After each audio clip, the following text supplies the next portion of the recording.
Mau di zoom aneh tuh kaca ini uangnya nih, jangan lupa kasih jajan kondangan kita dibilang aneh sama di zoom mana. Sini. Media sosial diramaikan dengan dugaan pungli yang dilakukan 3 petugas berseragam Dinas Perhubungan. Dari narasi yang beredar, pungli diambil oleh mobil bantuan kemanusiaan Aceh dan terjadi di wilayah Palembang, Sumatera Selatan. Pihak yang merekam video mengklaim petugas meminta uang Rp150.000. Ngurusin jalan mah ngurusin tuh nyetopin lagi yang kayak yang kayak gitu-gitulah tuh, lihat nyetopin kan. Nah, nanti transaksinya di mana? Di warung. Berapa? 150 satu mobil yang kecil, entah kalau yang gede berapa. Sementara itu menanggapi viral video dugaan pungli, Dishub Kota Palembang menegaskan jika pelaku pungli bukan merupakan petugas Dinas Perhubungan Palembang. Lebih lanjut, Dishub Kota Palembang menjelaskan oknum yang viral diduga melakukan pungli merupakan petugas Balai Pengelola Transportasi Darat atau BPTD kelas 2 Sumsel, sementara petugas Dishub di lokasi hanya mengarahkan kendaraan untuk transit lantaran sebelum masuk jam operasional kota. Jadi kami akan melakukan klarifikasi terhadap video yang viral. Di sini saya juga didampingi oleh Kasatpol kami, Kasatpol yang Karajaya, Karajaya Pak Riki. Memang benar dari info yang kita dapat, petugas itu dari BPTD Sumatera Selatan. Untuk selanjutnya akan kami dalami keterkaitan keterlibatan mereka terhadap pungli ini, dan kami akan melakukan penindakan tegas terhadap petugas yang melakukan pungli ini. Saat ini ketiga oknum petugas pelaku dugaan pungli telah dipanggil untuk dimintai keterangan oleh BPTD kelas 2 Sumatera Selatan. Dari Palembang, Sumatera Selatan, tim liputan iNews melaporkan. Viral pemirsa, seorang emak-emak berhasil menggagalkan aksi pencurian tabung gas 3 kg di Kota Bekasi, Jawa Barat.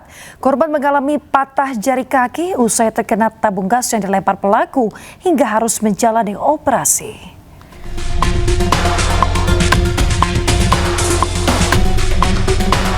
Inilah detik-detik rekaman kamera CCTV aksi viral pemilik toko Sri Ernawati saat menggagalkan aksi pencurian tabung gas. Pencurian ini terjadi beberapa hari lalu di tokonya di Kecamatan Mustika Jaya, Kota Bekasi, Jawa Barat. Saat melancarkan aksinya, pelaku mencuri 2 buah tabung gas 3 kg dan hendak kabur menggunakan sepeda motor. Namun korban langsung mengejar dan menarik baju pelaku hingga gas tersebut jatuh menimpa kakinya. Pelaku pun akhirnya gagal membawa barang curian, namun korban mengalami patah jari dan harus menjalani operasi di rumah sakit. Dia bawa, ibu ngejar. Terus gasnya dijatuhin ke kaki? Iya, kan dia udah ibu dorongin orangnya. Ya mungkin nggak sempat dia ini lagi, ya udah gasnya dibuang aja gitu kan. Untuk mengantisipasi pencurian terulang kembali, pemilik toko langsung menyimpan seluruh tabung gas tersebut ke dalam toko.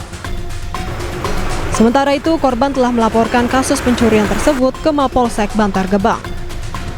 Dari Bekasi, Jawa Barat, Rahmat Hidayat, iNews melaporkan. Pemirsa, warga Bekasi, Jawa Barat digegerkan dengan penemuan wanita muda tak bernyawa di kamar kosnya. Warga menduga korban tewas akibat aksi pembunuhan. Sylvia Marlina, wanita muda berusia 23 tahun, asal Kabupaten Cianjur, Jawa Barat, ditemukan tewas di dalam kamar kosnya di Jalan Letnan Arsyada, Bekasi Selatan, Bekasi, Jawa Barat pada Rabu malam. Korban ditemukan tak bernyawa dengan posisi terlentang di atas tempat tidur oleh pihak keluarga. Belum diketahui penyebab pasti kematian korban, namun warga sekitar menyebut diduga Sylvia Marlina menjadi korban pembunuhan. Peristiwa ini bermula saat pihak keluarga menghubungi ponsel korban namun tak ada jawaban. Pihak keluarga yang curiga kemudian mendatangi indekos dan menemukan korban tak bernyawa. Hingga kini pihak kepolisian belum bisa menyimpulkan penyebab kematian korban namun telah memeriksa sejumlah saksi. Terhadap korban sudah dilakukan otopsi, kemudian ini dilakukan atas persetujuan keluarga untuk mengetahui penyebab kematian. Nah, sampai dengan hari ini keluarga korban sudah membuat laporan polisi ke Polres Metro Bekasi Kota, dan sampai dengan hari ini kami masih melakukan upaya untuk mendalami penyebab kematian. Jenazah korban langsung dibawa petugas ke Rumah Sakit Polri Kramat Jati untuk proses autopsi. Kini kasus ditangani petugas kepolisian Polres Metro Bekasi Kota. Dari Bekasi, Jawa Barat, Rahmat Hidayat, iNews melaporkan.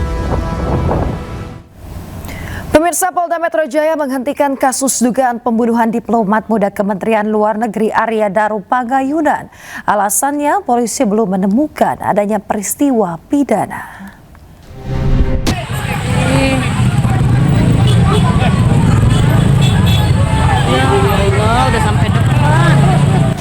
Sebuah rumah yang dijadikan tempat usaha air isi ulang di Kecamatan Jati Asih, Bekasi, Jawa Barat ludes terbakar.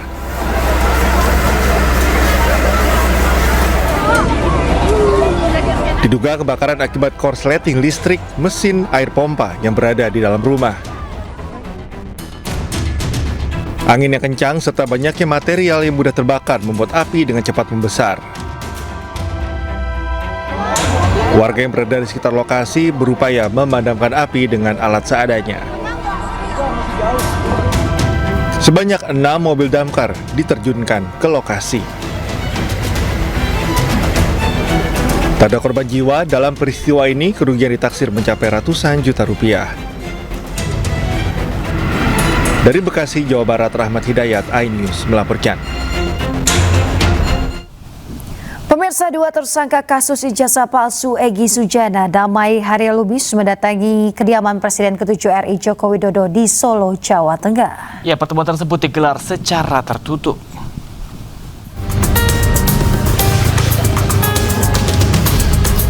Dua tersangka kasus tudingan ijazah palsu Presiden ke-7 Joko Widodo, Egy Sujana dan Damai Haryalubis mengunjungi rumah Jokowi di Jalan Kutai Utara 1, Sumber, Banjarsari, Solo. Kediaman Presiden ke-7 Joko Widodo mendadak sepi dari warga yang biasanya ramai berfoto bersama. Awak media yang biasa meliput pun tak diperkenankan masuk ke area kediaman Jokowi dan hanya diperkenankan memantau dari jalan raya. Kepastian kabar kedatangan 2 tersangka ke kediaman Jokowi dibenarkan Ajudan Jokowi Kompol Syarif Muhammad Fitriansyah. Ia membenarkan Egy Sujana dan Damai Lubis mendatangi kediaman Jokowi didampingi kuasa hukum Eli Daneti. Meski demikian, Syarif enggan berkomentar terkait pertemuan antara 2 tersangka tersebut bersama Jokowi. Menurutnya, pertemuan dilakukan secara tertutup.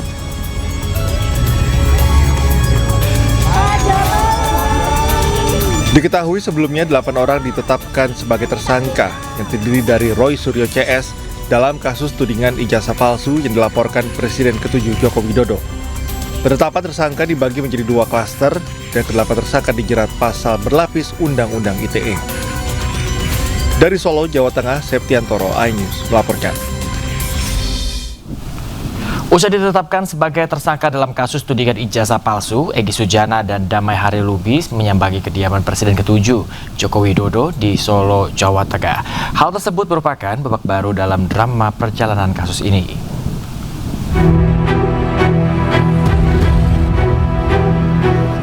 Nama Egy Sujana dan Damai Haryalubis kembali menjadi sorotan. Usai keduanya diketahui menyambangi kediaman Presiden ke-7 Joko Widodo di tengah status keduanya sebagai tersangka kasus tudingan ijazah palsu Jokowi. Egy Sujana dan Damai Haryalubis merupakan 2 dari 8 tersangka yang tergabung dalam klaster pertama penyidikan kasus ini. 5 tersangka di klaster pertama yakni Egy Sujana selaku pengacara,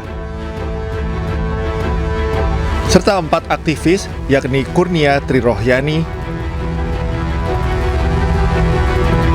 Damai Haryalubis, Rustam Effendi, dan Muhammad Rizal Fadila.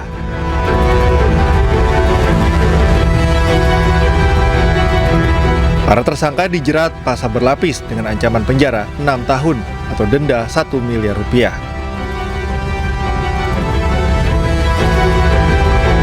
Sedangkan di klaster kedua terdapat 3 tersangka, yakni Roy Suryo, ahli telematika dan mantan Menpora, Rismon Hasiholan Sianipar, ahli digital forensik, dan Dr. Tifauzia Tiasuma, dokter sekaligus aktivis.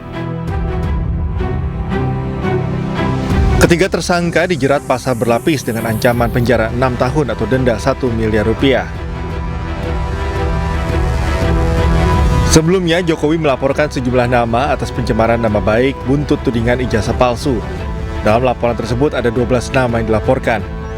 Kasus ini mencuat setelah Roy Suryo bersama beberapa pihak menggugat keaslian ijazah sarjana Jokowi dari Fakultas Kehutanan Universitas Gadjah Mada. Tim Liputan iNews melaporkan.